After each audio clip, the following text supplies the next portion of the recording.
بسم اللہ الرحمن الرحیم۔ السلام علیکم۔ دونوں جوان حضرت سیدنا عمر رضی اللہ تعالیٰ عنہ کی محفل میں داخل ہوتے ہی محفل میں بیٹھے، پھر ایک شخص کے سامنے جا کر کھڑے ہو گئے اور اس کی طرف انگلی کر کے کہنے لگے، اے عمر، یہ ہے وہ شخص۔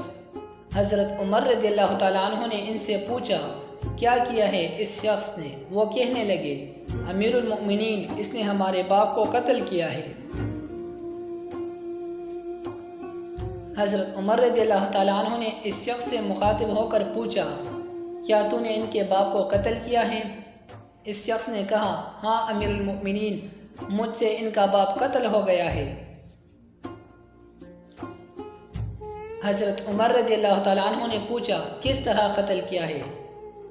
اس نے کہا، ان کا باپ اپنے اونٹ سمیت میرے کھیت میں داخل ہو گیا تھا، میں نے منع کیا، وہ باز نہیں آیا تو میں نے اسے ایک پتھر دے مارا جو سیدھا اس کے سر میں لگا اور وہ موقع پر ہی مر گیا۔ حضرت عمر رضی اللہ تعالیٰ عنہ نے کہا، پھر تو قصاص دینا پڑے گا، موت ہے اس کی سزا، فیصلہ لکھنے کی ضرورت نہیں، اور فیصلہ بھی ایسا اٹل کہ جس پر کسی بحث و مباحثے کی بھی گنجائش نہیں۔ اس شخص نے کہا، اے امیر المؤمنین، اس کے نام پر جس کے حکم سے یہ زمین و آسمان قائم کرے ہے، مجھے صحرا میں واپس اپنی بیوی بچوں کے پاس جانے دیجیے تاکہ میں ان کو بتا آؤں کہ میں قتل کر دیا جاؤں گا۔ ان کا اللہ تعالیٰ اور میرے سوا کوئی آسرا نہیں ہے، میں اس کے بعد واپس آ جاؤں گا۔ حضرت عمر رضی اللہ تعالیٰ عنہ فرمانے لگے، کون تیری ضمانت دے گا کہ تو صحرا میں جا کر واپس بھی آ جائے گا؟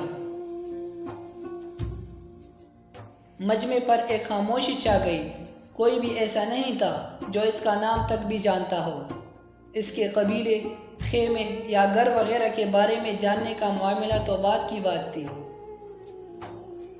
چنانچہ ضمانت دینے والا کوئی نہ تھا، کیونکہ یہ 10 درہم کے ادار یا زمین کے ٹکڑے یا کسی اونٹ کے سودے کی ضمانت کا معاملہ نہیں تھا، یہاں ایک گردن کی ضمانت دینے کی بات ہے جسے تلوار سے اڑا دیا جانا تھا۔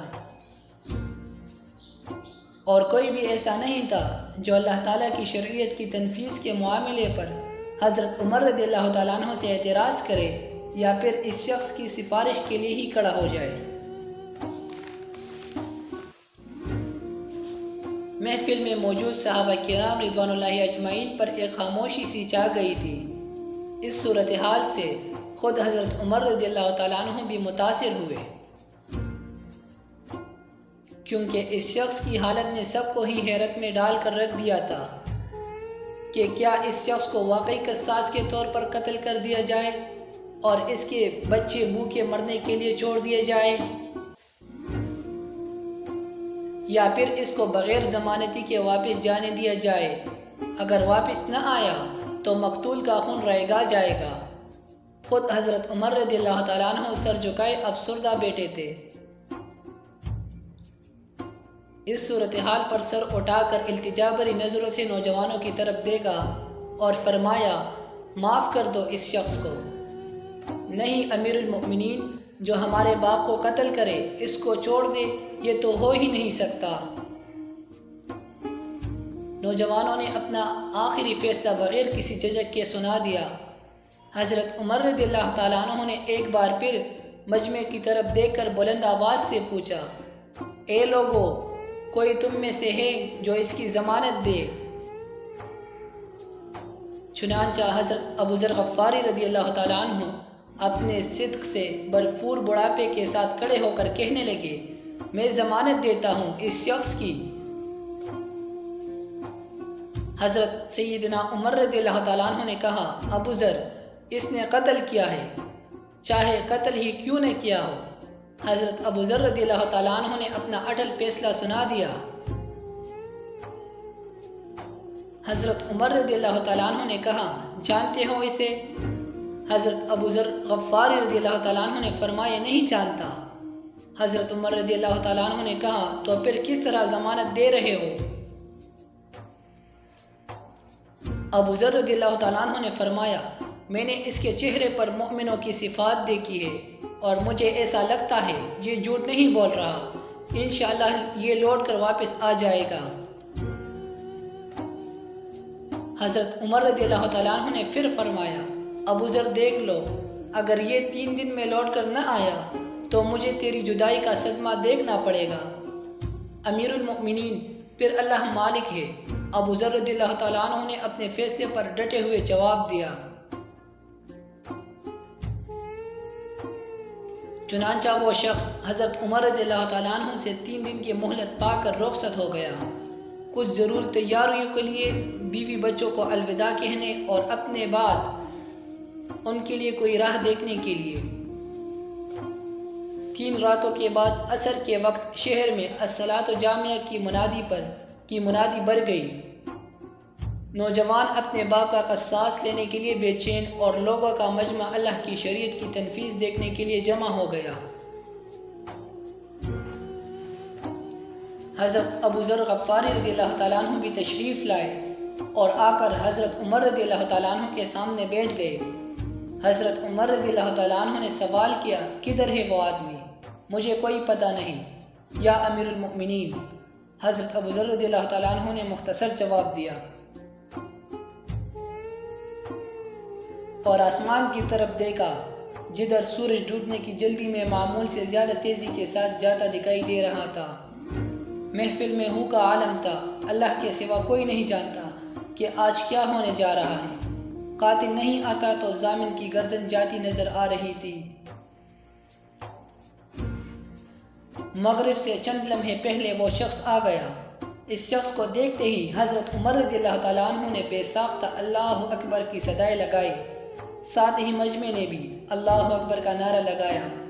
پھر حضرت عمر رضی اللہ تعالیٰ عنہ نے اس شخص سے مخاطب ہو کر کہا، اے شخص، اگر تو لوٹ کر بھی نہ آتا تو ہم نے تیرا کیا کر لینا تھا، اور نہ ہی کوئی تیرا پتہ جانتا تھا۔ امیر المؤمنین، اللہ کی قسم بات آپ کی نہیں ہے، بات اس ذات کی ہے جو سب ظاہر و پوشیدہ کے بارے میں جانتا ہے۔ دیکھ لیجئے، میں آ گیا ہوں اپنے بچوں کو پرندوں کے چوزوں کی طرح صحرا میں تنہا چھوڑ کر، جدھر نہ درخت کا سایہ ہے اور نہ ہی پانی کا نام و نشان۔ میں قتل کر دیے جانے کے لیے حاضر ہوں۔ مجھے بس یہ ڈر تھا کہ کہیں کوئی یہ نہ کہہ دے کہ اب لوگوں میں سے وعدوں کا ایفا ہی اٹھ گیا ہے۔